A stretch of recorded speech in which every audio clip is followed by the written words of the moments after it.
Welcome back to our journey of Bible summary. In this episode, we will explore one of the most dramatic and sobering chapters in the book of Genesis, chapter 19, which recounts the destruction of Sodom and Gomorrah.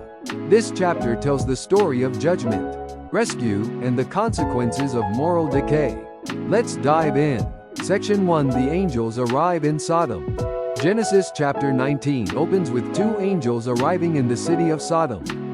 Lot, Abraham's nephew, is sitting at the city gate. When Lot sees the visitors, he immediately rises to greet them. Like Abraham in the previous chapter, Lot shows hospitality, insisting they stay at his house. The angels initially decline, stating that they will spend the night in the city square.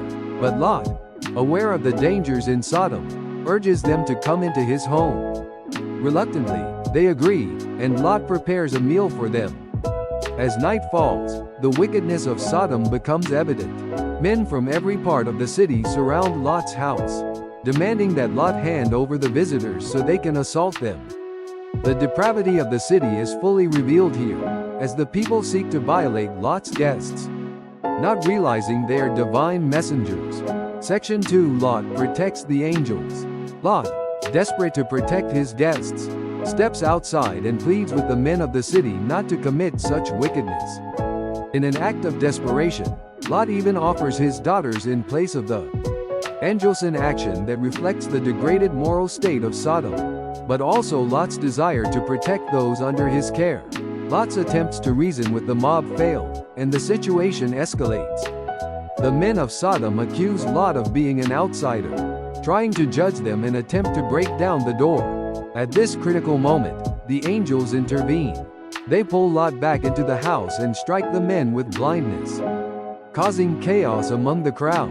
Unable to find the door, the men of Sodom disperse, but the city's fate has been sealed. Section 3. The warning of destruction. After this encounter, the angels deliver a grave warning to Lot.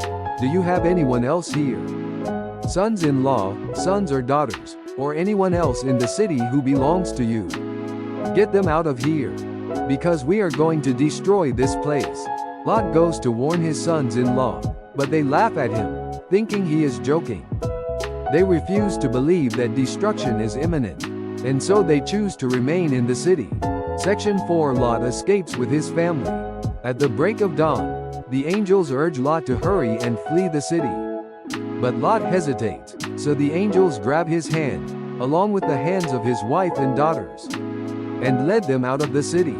God's mercy is evident here. Though Lot hesitates, God still saves him and his family from the impending destruction. As they flee, the angels warn them, "Flee for your lives. Don't look back, and don't stop anywhere in the plain. Flee to the mountains, or you will be swept away."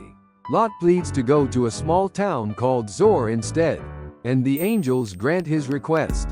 Then, the judgment comes. The Lord rains down burning sulfur from heaven, and the cities of Sodom and Gomorrah, along with their inhabitants and everything that grew on the ground, are utterly destroyed. Section 5. Lot's wife looks back. Tragically, Lot's wife disobeys the angel's command. She looks back at the city, longing for what she left behind. And in that moment, she is turned into a pillar of salt. This serves as a stark reminder of the consequences of disobedience and attachment to sin. Lot and his daughters continue their escape, now without his wife. Her fate is a warning to all who would cling to the past, or the ways of a corrupt world rather than obeying God's call to leave sin behind. Section 6. Abraham witnesses the destruction. Early the next morning, Abraham returns to the place where he had stood before the Lord, the place where he had pleaded for Sodom's salvation. But as he looks out, he sees thick smoke rising from the land.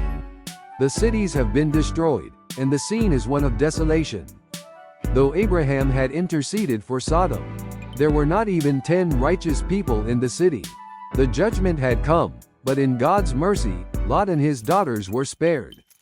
This moment is a sobering reminder of the seriousness of sin and God's justice. Section 7. Lot and his daughters. Lot and his daughters, now living in isolation in a cave, face a troubling situation. believing that no men remain to carry on their family line. Lot's daughters take matters into their own hands. They get their father drunk, and each one lies with him to preserve their family line. From these acts, 2 sons are born, Moab and Ben-Ammi, who become the fathers of the Moabites and the Ammonites. These nations would later become significant in Israel's story, both as adversaries and, in the case of the Moabites, as part of the lineage of Christ through Ruth. Conclusion. Genesis chapter 19 is a chapter filled with themes of judgment, mercy, and the consequences of moral decay. The destruction of Sodom and Gomorrah serves as a warning of the seriousness of sin. But God's rescue of Lot reminds us that He is merciful to those who are righteous, even if imperfectly so. Lot's story is one of both salvation and tragedy. While he was spared from judgment, the moral compromise of his family had lasting effects. But through it all, we see God's justice, mercy, and the consequences of choices that reflect or reject His ways. Thank you for joining us on today's episode. If you found this video insightful, don't forget to like, share, and subscribe for more episodes.